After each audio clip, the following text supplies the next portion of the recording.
Welcome to చిన్నారి cookings. ఈరోజు మనం దొండకాయ వేపుడు చేసుకుందాం విత్ పొడి. ఇది అన్నంలోకి చాలా బాగుంటుంది, చపాతీలోకి కూడా సూపర్ ఉంటుంది. సో అంటే అరకిలో దొండకాయలు, ఒక ఉల్లిపాయ. ఈ దీంట్లోకి పొడి అన్నాను కదండి, ఆ పొడికి కొంచెం ధనియాలు, నువ్వులు, ఎండు కొబ్బరి, ఎండు పుట్నాలు దీంతో పొడి వేసుకొని చేసుకుందాం.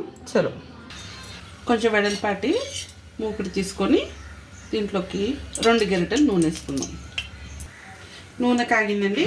ఇప్పుడు దీంట్లో కొంచెం ఆవాలు, కొంచెం జీలకర్ర, సాయిపప్పు, పచ్చనపప్పు వేసుకొని వేగనిద్దాం. వేగనేయండి. ఇందులో కరివేపాకు, అలాగే కట్ చేసుకున్న ఉల్లిపాయ వేసుకుంటాం. ఉల్లిపాయ ఎక్కువసేపు మగ్గక్కర్లేదండి, ఎందుకంటే ఇందులో దొండకాయలు మగ్గడానికి చాలా టైం పడుతుంది. సో దొండకాయలు ఇవి కలిపి మగ్గిపోతాయి కాబట్టి దొండకాయ ముక్కలు కూడా ఇప్పుడు వేసేసుకోవాలి. రెండు కలిపి చక్కగా తొందరగా మగ్గిపోతాయి. లేట్గా వేస్తే ఉల్లిపాయ ముందు మగ్గిపోయి మాడిపోతుంది. దొండకాయ ముక్కలు వేసుకొని ఒకసారి ఇలా కలిపి పొయ్యి ఎప్పుడు స్లోలో పెట్టుకొని చిన్న మంట మీద చక్కగా మగ్గబెట్టుకుని. దొండకాయలు చక్కగా మగ్గిపోయినాయండి.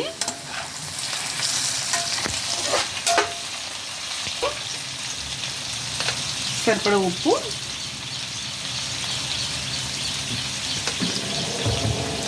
అలాగే సరిపడా పసుపు వేద్దాం.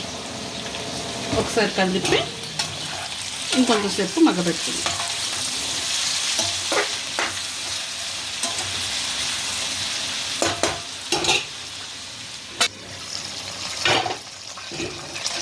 దొండకాయ చక్కగా మగ్గిపోయినాయండి.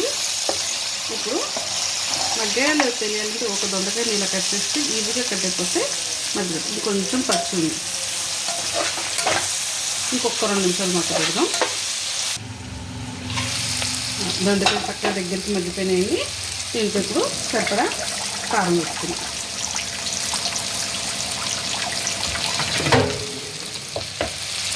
ఇందులోని మనం ఇందాక చూపించిన ధనియాలు, ఎండు కొబ్బరి, వెల్లుల్లి, ఆ పొడి మసాలా వేసుకోవాలి.